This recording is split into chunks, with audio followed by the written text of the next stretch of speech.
آبنائے حرمت سے مزید 20 پاکستانی پرچم بردار بحری جہازوں کو گزرنے کی اجازت مل گئی۔ روزانہ 2 جہاز عبور کریں گے۔ نائب وزیر اعظم اور وزیر خارجہ اسحاق ڈار نے خوشخبری سنا دی۔ کہا ایران کا یہ اقدام خوشائند اور تعمیری ہے، اس کی تعریف ہونی چاہیے۔ یہ پیش رفت خطے میں امن اور استحکام کے فروغ کا پیش خیمہ ہے۔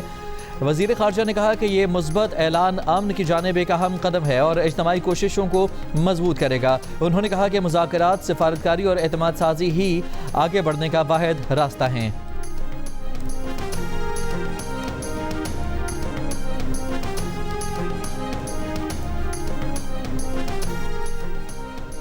ایران کے خلاف جنگ بندی کرانے کے لیے پاکستان کی پہل کاری جاری۔ پاکستانی وزیر خارجہ کے ساتھ سعودی عرب، ترکی اور مصر کے وزرائے خارجہ کی اہم نشست آج ہوگی۔ نائب وزیر اعظم اور وزیر خارجہ اسحاق ڈار کی دعوت پر ترکی اور مصر کے وزیر خارجہ اسلام آباد پہنچ گئے۔ سعودی عرب کے وزیر خارجہ آج صبح پاکستان پہنچیں گے۔ تینوں ملکوں کے وزرائے خارجہ وزیر اعظم شہباز شریف سے بھی ملیں گے۔ جیو نیوز سے گفتگو میں اسحاق ڈار نے کہا کہ ایران سے بات چیت جاری ہے، ایمانداری اور نیک نیتی سے تنازع ختم کرانے کی کوشش کر رہے ہیں۔ دوست ممالک بھی بھرپور تعاون کر رہے ہیں۔ وزیر خارجہ اسحاق ڈار کا قطر کے وزیر اعظم سے بھی رابطہ۔ دونوں رہنماؤں نے خطے میں فوری کشیدگی میں کمی کی ضرورت پر زور دیا۔ ترجمان دفتر خارجہ نے کہا کہ قطر کی قیادت نے خطے میں امن و استحکام کے لیے پاکستان کی سفارتی کوششوں کو سراہا۔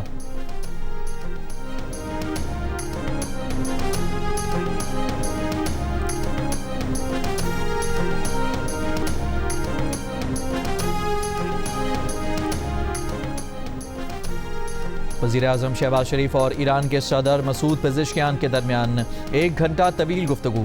وزیر اعظم نے ایرانی صدر کو امریکہ، خلیجی اور اسلامی ممالک کے ساتھ سفارتی رابطوں سے آگاہ کیا۔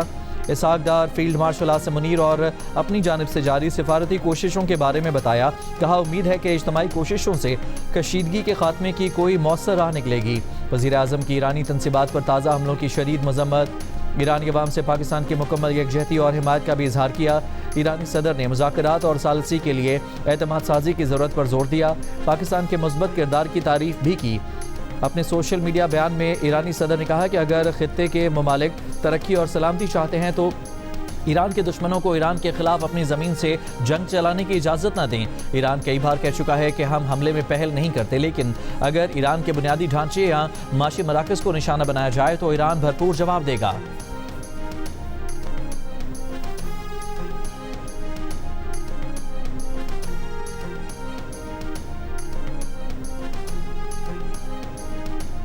'ایران پر امریکی اور اسرائیلی حملوں کو 1 ماہ ہو گیا۔ مغربی صوبے خوزستان کے شہر ہفتگل میں پانی کے بڑے ذخیرے پر حملہ۔ ایران کی جوہری تنصیبات تہران میں سائنس اینڈ ٹیکنالوجی یونیورسٹی کو نشانہ بنایا گیا۔ خندراب ہیوی واٹر کمپلیکس اور ارتکان میں یورینیم پروسیسنگ پلانٹ پر بھی حملے کیے گئے۔ بوشہر نیوکلیئر پاور پلانٹ کو بھی ٹارگٹ کیا گیا۔ خوزستان اور مبارکہ کے اسٹیل پلانٹس حملوں کی زد میں آئے۔ حملوں کے بعد اسٹیل پلانٹ سے پیداوار معطل۔ ہلال احمر کے مطابق تباہ سویلین املاک کی تعداد 93,000 ہو گئی ہے۔ اسرائیلی حملے سے لبنان میں طبی عملے کے 5 ارکان بھی جاں بحق۔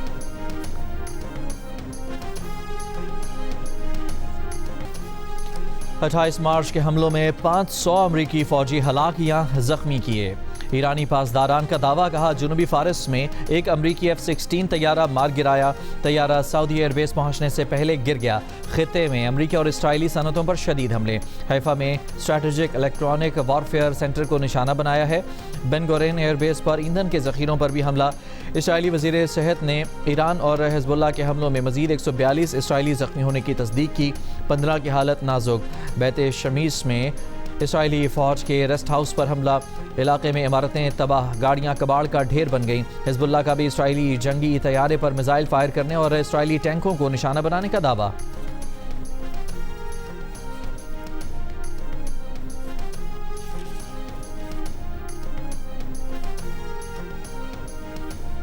یمن کے حوثی اکثریتی گروپ انصار اللہ کا اسرائیل پر بیلسٹک میزائلوں سے حملہ۔ جنگ کے آغاز کے بعد اسرائیل پر پہلے حملے کی تصدیق کر دی۔ کہا کہ میزائل حملے کا ہدف مقبوضہ مغربی کنارے کے جنوبی علاقوں میں اسرائیلی فوجی تنصیبات تھیں۔ حملہ لبنان، ایران، عراق اور فلسطین میں شہریوں کے اموات اور بنیادی ڈھانچے کو نشانہ بنانے کے رد عمل میں کیا گیا۔ اہداف حاصل کرنے تک کارروائیاں جاری رہیں گی۔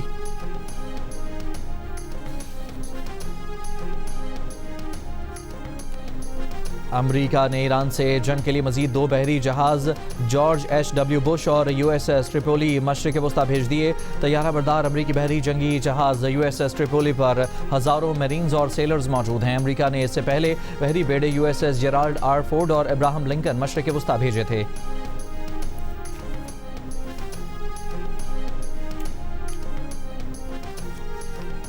ایران جنگ کے خلاف امریکہ کے مختلف شہروں میں 70 لاکھ سے زائد نو کنگ مظاہرے. ڈیموکریٹک سینیٹر برنی سینڈرز کی قیادت میں 3000 شہروں میں احتجاج. برنی سینڈرز نے کہا کہ ایران کے خلاف جنگ کو فوری روکنا ہوگا.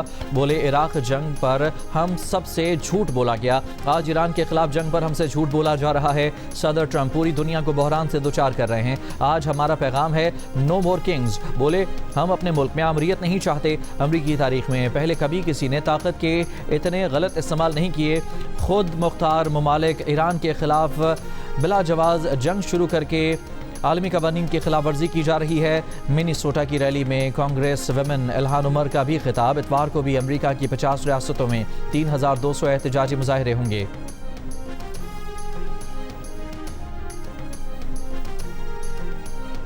جنگ مسلط کرنے اور نفرت کی سیاست کرنے والوں کے خلاف لندن میں ریلیاں.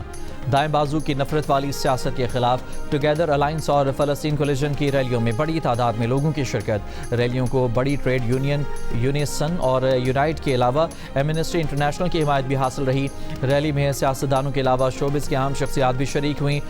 ٹریفالگر اسکوائر اور وائٹ ہال پر بڑی سکرینز نصب کی گئیں. ریلی کے شرکاء نے کہا کہ ان کا مقصد تقسیم کرنے والوں کی سیاست کو رد کرنا ہے. امریکہ کے نائب صدر جے ڈی وینس نے کہا ہے کہ امریکہ ایران جنگ سے جلد نکل جائے گا. امریکہ ایران میں زیادہ تر فوجی مقاصد حاصل کر چکا ہے. صدر ٹرمپ کا مقصد ایرانی حکومت کو کمزور کرنا تھا. He didn't think this was going to happen. He didn't think he'd be kissing my ass. He didn't think he'd be kissing my ass. He really didn't. He thought he'd be just another American president that was a loser, where the country was going downhill. But now he has to be nice to me. You tell him he better be nice to me. He's got to be. Iran جنگ کے خلاف امریکی صدر Donald Trump جب تعریف کریں تو بہت کرتے ہیں اور برا بولنے پر آئیں تب بھی کوئی کسر نہیں چھوڑتے. امریکی شہر میامی میں سعودی انویسٹمنٹ فورم سے خطاب میں امریکی صدر ڈونلڈ ٹرمپ کا سعودی ولی عہد شہزادہ محمد بن سلمان کے لیے نازیبا الفاظ کا استعمال. کہا محمد بن سلمان کو معلوم نہیں تھا کہ انہیں میری چاپلوسی کرنی پڑے گی. محمد بن سلمان سمجھتے تھے کہ ٹرمپ بھی دوسرے امریکی صدور کی طرح کوئی ناکام آدمی ہوگا جس کے دور میں ملک زوال کا شکار تھا. لیکن اب محمد بن سلمان کو میرے ساتھ احترام سے بات کرنی پڑتی ہے. آپ انہیں بتا دیں کہ ان کے لیے بہتر ہوگا کہ وہ میرے ساتھ احترام سے بات کریں. انہیں کرنی ہی ہوگی. سعودی ولی عہد کے بارے میں ٹرمپ کے ریمارکس کو دنیا بھر میں تنقید کا نشانہ بنایا جا رہا ہے. چیئرمین پاکستان علماء کونسل حافظ طاہر محمود اشرفی نے سعودی ولی عہد شہزادہ محمد بن سلمان سے متعلق امریکی صدر کے نازیبا الفاظ کی مذمت کی. کہا کہ ٹرمپ کے یہ الفاظ اس لیے ہیں کہ وہ ایران کے ساتھ جنگ کے حامی نہیں ہیں.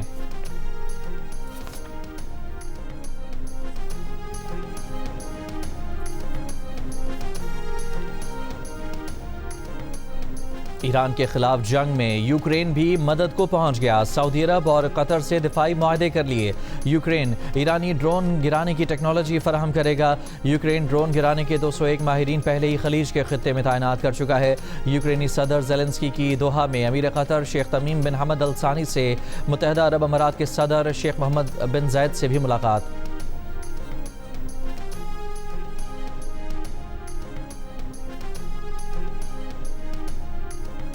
یوگینڈا کے آرمی چیف نے ایران کے خلاف جنگ میں شامل ہونے کی پیشکش کر دی. کہا یوگینڈا کی افواج اسرائیل کی جانب سے لڑنے کے لیے تیار ہیں. یوگینڈا کی فوج میں 45,000 فوجی ہیں.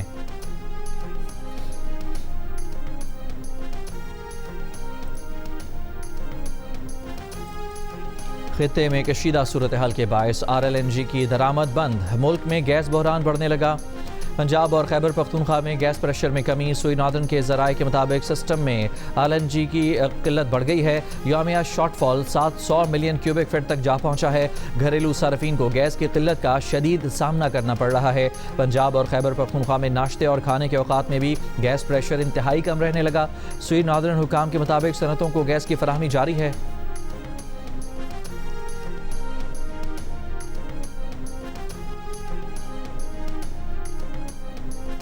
پاکستان کی ایران کو چاول، سمندری خوراک، فارماسیوٹیکل مصنوعات سمیت متعدد اشیاء برآمد کی اجازت۔ زمین کے راستے برآمدات کے لیے بینک گارنٹی اور لیٹر آف کریڈٹ کی شرط پر عائد عارضی استثناء بھی دے دیا گیا۔ وزارت تجارت کے مطابق زمینی راستے کے ذریعے ایران، آذربائیجان اور وسطی ایشیائی ممالک کو برآمدات کی اجازت دی گئی ہے۔ وزیر تجارت جام کمال نے کہا کہ 3 ماہ کے لیے خصوصی رعایت 24 مارچ سے 21 جون تک نافذ العمل ہوگی۔ ایران کے راستے تجارت سے برآمد کنندگان کے اخراجات اور وقت میں نمایاں کمی آئے گی۔ اپر کرم میں کچے راستوں پر نصب بارودی سرنگوں کے 3 دھماکے، 2 افراد جاں بحق، 1 شخص زخمی۔ انتظامیہ کا کہنا ہے کہ پارا چنار پشاور مین شاہراہ کی بندش سے مقامی افراد کچے راستوں پر سفر کرتے ہیں۔ شاہراہ کھولنے اور بارودی سرنگوں کی صفائی کے لیے اقدامات جاری ہیں۔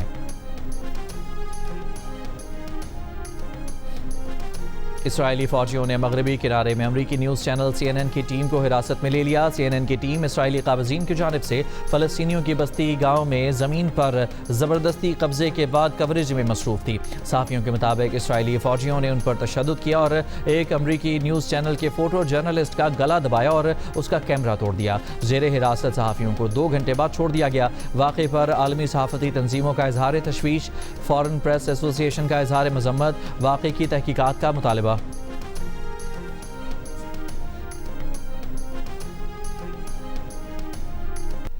ریپر سے وزارت عظمیٰ تک کا سفر۔ نیپال میں بدعنوانی کے خلاف نوجوانوں کی قیادت میں ہونے والے مظاہروں کے بعد انتخابات میں شاندار کامیابی حاصل کرنے والے 35 سالہ بلندر شاہ ملک کے نئے وزیر اعظم بن گئے۔ ان کی جماعت نے پارلیمنٹ میں بھاری اکثریت حاصل کی، جس کے بعد وہ دنیا کے کم عمر ترین وزراء اعظم میں شامل ہو گئے۔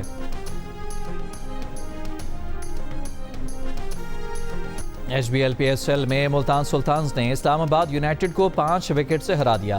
اسلام آباد یونائٹڈ نے پہلے کھیلتے ہوئے 8 وکٹ پر 171 رنز بنائے۔ ملتان سلطانز نے ہدف 8 گیندوں قبل حاصل کر لیا۔ اس سے قبل کھیلے گئے میچ میں پشاور زلمی نے راول پنڈیز کو 2 وکٹ سے شکست دی۔ زلمی نے 215 رنز کا ہدف آخری اوور میں حاصل کر لیا۔ میچز جیو سپر اور مائکو سے براہ راست نشر کیے گئے۔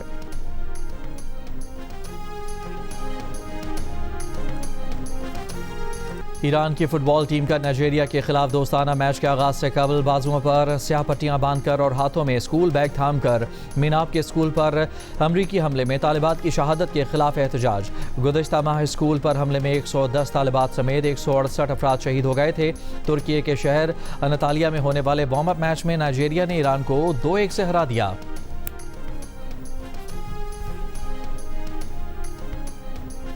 پاکستان سمیت دنیا بھر میں ارتھ ہار منایا گیا۔ اسلام آباد، کراچی، لاہور سمیت ملک بھر میں رات 8:30 سے 9:30 بجے تک تمام غیر ضروری روشنیاں بند رہیں۔ کرتارپور دربار بابا گرو نانک میں بھی روشنیاں بند کی گئیں۔ صدر آصف علی زرداری نے اپنے پیغام میں کہا کہ ماحول کے تحفظ کے لیے اجتماعی اقدامات ناگزیر ہیں۔ پاکستان موسمیاتی تبدیلی سے شدید متاثرہ ممالک میں شامل ہے۔ وزیر اعظم شہباز شریف نے کہا کہ ارتھ ہار کا مقصد ماحولیاتی تحفظ، توانائی کے مؤثر استعمال اور موسمیاتی تبدیلیوں سے متعلق آگاہی پیدا کرنا ہے۔